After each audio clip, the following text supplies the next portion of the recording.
నమస్తే, నేను మీ Madhu. Welcome to సర్కార్ టీవీ. ఆంధ్రప్రదేశ్లో కూటమి ప్రభుత్వం అధికారంలోకి వచ్చాక సూపర్ 6 పథకంతో ప్రజలకు ఎంతో చేరువైంది.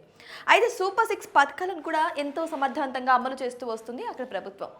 అయితే రీసెంట్గా కొన్ని నిర్ణయాలను కూడా ఆచితూచి వేయాల్సి వస్తుంది ప్రభుత్వం. ఎందుకు అంటే దానికి కూడా కొన్ని రీజన్స్ ఉన్నాయి. ఎందుకంటే ఎవరైతే అర్హులు ఉన్నారో వారికి మాత్రమే కాక అర్హులు లేని వాళ్ళకు కూడా ఈ పథకాలు అమలు అవడం వల్ల ఎవరైతే అర్హులు ఉన్నారో వాళ్ళకి నష్టాలు చేకూరడం వల్ల అర్హత ఉన్న వాళ్ళకి ప్రతి ఒక్కరికి కూడా పథకాలు అందేలాగా ప్రభుత్వం చర్యలు తీసుకుంటుంది. దీనికోసం కూడా ఇక డిజిటల్గా ముందుకు వెళ్తుందనే చెప్పచ్చు అక్కడ ప్రభుత్వం. అయితే ఇప్పుడు రీసెంట్గా ఒక విషయంలో కూడా ప్రభుత్వం కొన్ని నిర్ణయాలు తీసుకోవడం జరిగింది. అయితే ఈ నిర్ణయాల గురించి ఇదే విధంగా రాష్ట్ర పౌర సరఫరాల శాఖ మంత్రి నాదెండ్ల మనోహర్ ఒక నిర్ణయం తీసుకున్నారు. ఎవరైతే 3 దఫాలుగా రేషన్ వేసుకోరో,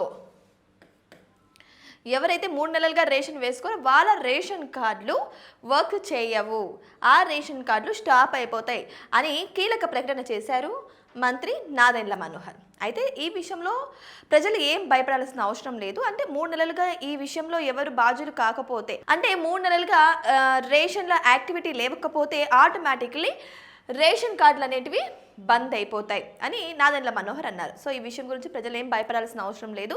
మీకు దగ్గరలో ఉన్న సచివాలయానికి వెళ్ళి దాన్ని మళ్ళీ డీయాక్టివేట్ చేసుకోవచ్చు. అయితే కొన్ని నియమాలు ఉంటాయి, వాటిని అన్నింటినీ ఫిల్ చేయడం వల్ల మళ్ళీ డీయాక్టివేట్ చేసుకోవచ్చు అని కూడా చెబుతున్నారు. దీని గురించి భయపడాల్సిన అవసరం లేదు. అంతేకాకుండా ఇప్పుడు ప్రజలందరికీ కూడా డిజిటల్ రేషన్ కార్డులు చేరువయ్యే రోజులు దగ్గర పడుతున్నాయి. ప్రతి ఒక్కరు కూడా డిజిటల్ రేషన్ కార్డ్స్కి అప్లై చేసుకోవడం కూడా జరుగుతుంది. అయితే డిజిటల్ రేషన్ కార్డులను కూడా ఎవరైతే అర్హులో వాళ్ళకి మాత్రమే అందేలాగా చాలా చర్యలు సర్వేలు కూడా ప్రారంభించింది అక్కడి ప్రభుత్వం.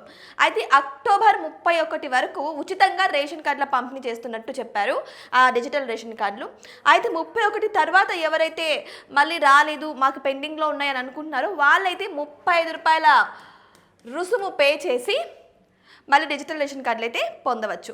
కొంతమంది కూడా కొన్ని కంప్లైంట్స్ వస్తున్నాయి. ఏంటి అంటే డిజిటల్ రేషన్ కార్డులలో మా పేర్లు తప్పులు ఉన్నాయి, ఊరి పేరు తప్పులు ఉన్నాయి, అడ్రస్లు తప్పులు ఉన్నాయి, ఇంటి పేర్లు తప్పులు ఉన్నాయి, ఇలా అన్ని మిస్టేక్స్ అన్నీ ఉన్నాయని చెప్పేసి కొన్ని కంప్లైంట్స్ వచ్చాయి. అయితే ఆ కంప్లైంట్స్ కూడా ఈయన స్పందించడం జరిగింది. ఏంటి అంటే మీ ఆధార్ కార్డులో ఏవైతే అప్డేట్ అవ్వలేదో, అంటే మీ ఆధార్ కార్డులో ఉన్న ఏదైతే డేటా ఉందో ఆ డేటా ప్రకారమే ఈ డిజిటల్ రేషన్ కార్డులు వస్తున్నాయి తప్ప స్వతహాగా వాళ్ళు క్రియేట్ చేసినట్టు కాదని చెబుతున్నారు. ఫస్ట్ మీ ఆధార్ కూడా అప్డేట్ చేసుకొని తర్వాత మీరు అంటే నెక్స్ట్ మంత్ ఆఖరికల్లా కూడా మీరు ఆ డిజిటల్ రేషన్ కార్డులను మళ్ళీ మార్పులు చేర్పులు కూడా చేసుకోవచ్చు. ఏవైతే మిస్టేక్స్ ఉన్నాయో మళ్ళీ మీరు వాటిని మార్పులు చేర్పులు చేసుకోవచ్చు అన్న రీతిలో మంత్రి మనోహర్ చెప్పడం అయితే జరిగింది. ఈ డిజిటల్ రేషన్ కార్డుల వల్ల ఏంటి అంటే అంత డిజిటల్ మయం అయిపోయింది కాబట్టి వెంటనే అన్ని సదుపాయాలు, అన్ని పథకాలు, గవర్నమెంట్ పథకాలు కూడా తొందరగా ప్రజల వరకు వెళ్ళే అవకాశాలు ఉన్నట్టు కనిపిస్తున్నాయి. దీని ద్వారానే ఇప్పుడు చూసుకుంటే ప్రతి ఒక్కటి కూడా డిజిటల్ వల్ల ప్రజలకు అతి త్వరగా ఆంధ్రప్రదేశ్ ప్రజలకు అన్ని పథకాలు కూడా వాళ్ళ ఇంటికే వచ్చి పడుతున్నట్టు అయిపోతుంది. నిజంగా ఇది పండగ లాంటి వార్త అని చెప్పచ్చు. ఇది టెన్షన్ పడాల్సిన అవసరమే లేదు. ఒకవేళ మీరు రేషన్ షాప్ దగ్గరికి వెళ్ళి అక్కడ రేషన్ షాప్లో ఏమైనా అవకతవకలు జరిగినా, మీకు అక్కడ డీలర్లు కానీ ఎవరైనా కానీ సరిగ్గా స్పందించకపోయినా కానీ రేషన్ షాప్ బయట ఒక బార్కోడ్ పెట్టింటారండి. దాన్ని స్కాన్ చేసి మీరు కంప్లైంట్ కూడా రైజ్ చేయొచ్చు అని చెప్పేసి అంటున్నారు. చూసారా, ప్రతి ఒక్క పథకం అమలు అవ్వడమే కాకుండా దాంట్లో ఏవైనా అవినీతి జరిగినా, ఏవైనా అడ్డదారులు తొక్కినా సరే వెంటనే ప్రభుత్వానికి ఇన్ఫర్మేషన్ అయితే మనం చేయవచ్చు. ఈ విధంగా చూసుకుంటే ప్రజల అభిప్రాయం మేరకే ప్రభుత్వం ముందుకు సాగుతుందని తెలుసుకోవచ్చు మనం ఇక్కడ. ఇక్కడ అభివృద్ధి కూడా అలాగే జరుగుతుంది. ఇప్పుడు ఏ యుగానికి చెందినట్టుగానే ఆంధ్రప్రదేశ్లో కూడా అభివృద్ధి దూసుకుపోతుందని చెప్పచ్చు. చాలా మంది అంటున్నారు అభివృద్ధి కుంటుపడింది అని చెప్పేసి ప్రతిపక్షాలు వాదిస్తున్నప్పటికీ కూడా ఈ స్పీడ్ను చూస్తుంటే ప్రజలకే అర్థమవుతుందండి. అప్పుడు ఎలా ఉంది, ఇప్పుడు ఎలా ఉంది అనే విషయాల గురించి చూస్తే ఖచ్చితంగా చెప్పచ్చు అక్కడ కూటమి ప్రభుత్వం మాత్రం ప్రజలకు ఏం కావాలో అదే ఇస్తుంది. ఏది అవసరం లేదో దాన్ని స్టాప్ చేస్తుంది. అఫ్కోర్స్ కొన్ని కఠినంగానే ఉంటాయి. ఆల్రెడీ ఇల్లు ఉన్న వాళ్ళకి మళ్ళీ ఇల్లు రావడం తప్పు. ఆల్రెడీ అన్ని సదుపాయాలు, కొంతమంది కార్లు, బైక్ అన్ని సదుపాయాలు ఉన్నా సరే వాళ్ళకి స్థలం కావాలని అంటారు. అది తప్పు అనమాట. ఎవరికైతే పేదలు ఉన్నారో, ఎవరైతే మధ్యతరగతి కుటుంబాలు ఉన్నారో, ఎవరికి ఏది కావాలో అది మాత్రమే వాళ్ళకు దక్కితే సంతోషిస్తారు అనమాట. అందుకే డిజిటల్ రూపంలోనే అన్నీ చేయడం జరుగుతుంది. ఇదనమాట.